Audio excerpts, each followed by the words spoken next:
Assalamualaikum warahmatullahi wabarakatuh.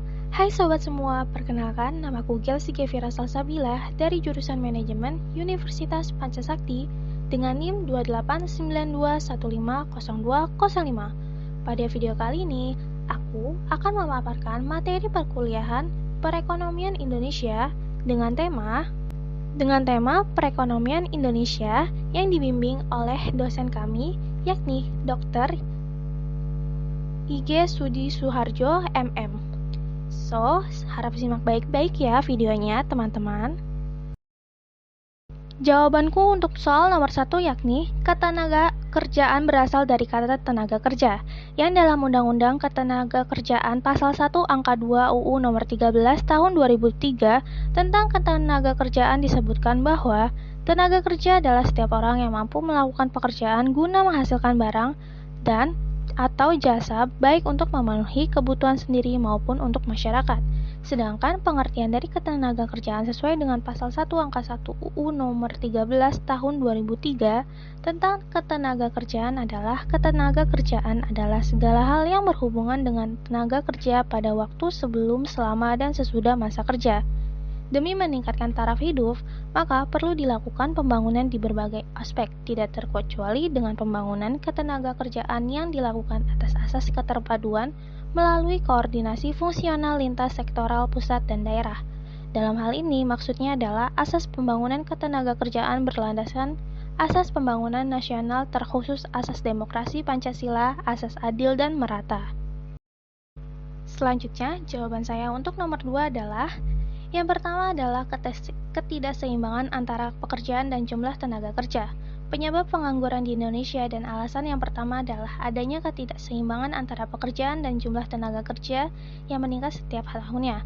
Adanya persaingan ketat di antara para fresh graduate maupun yang sudah berpengalaman membuat fenomena baru bahwa ketidakseimbangan tersebut telah terjadi.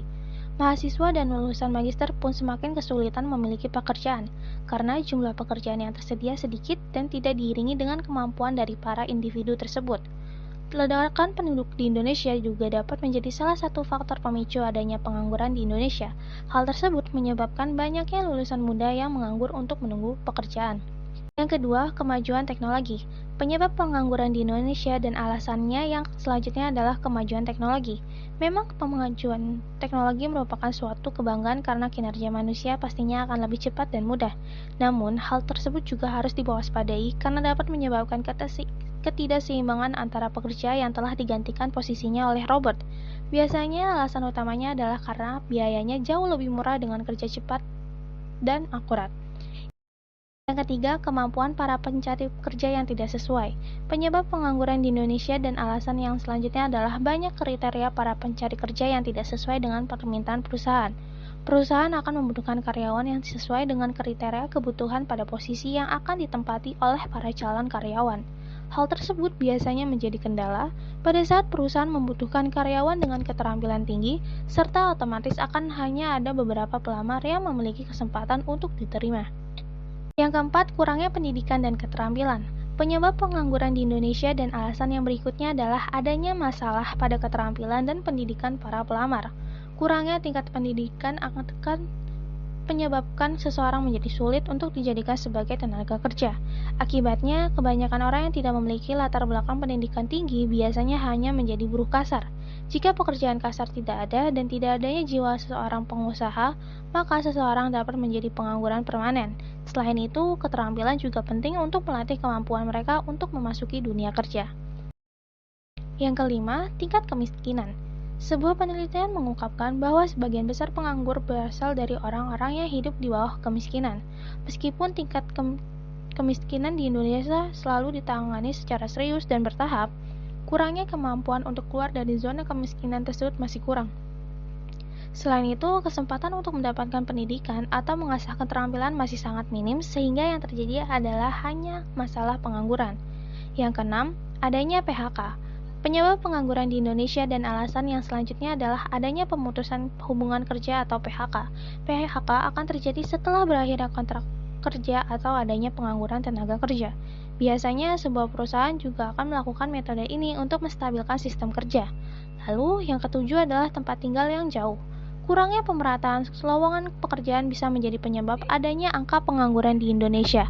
Daerah yang kurang berkembang dan domisili yang jauh dari lapangan pekerjaan menjadi penghambat bagi mereka untuk meraih cita-citanya.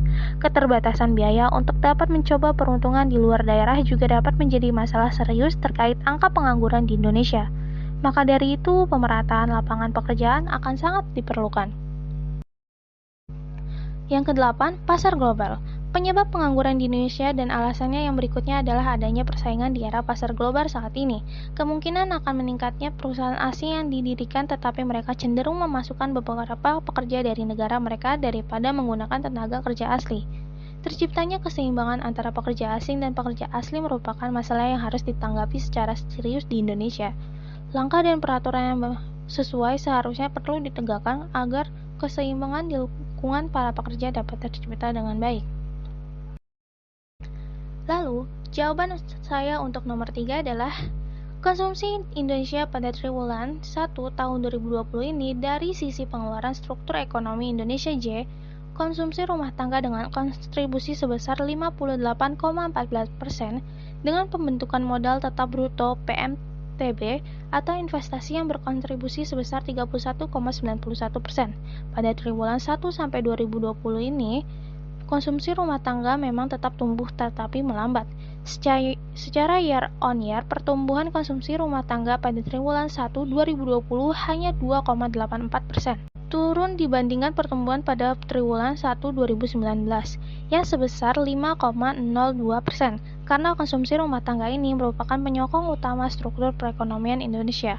Pertumbuhan yang merosot membuat laju pertumbuhan ekonomi Indonesia secara keseluruhan pun menukik ke 2,97%. Sedangkan PMTB atau investasi pada triwulan 1 2020 ini pertumbuhan sebesar 1,7%. Pada triwulan 1 2019 lalu, pertumbuhan investasi masih sebesar 5,03%.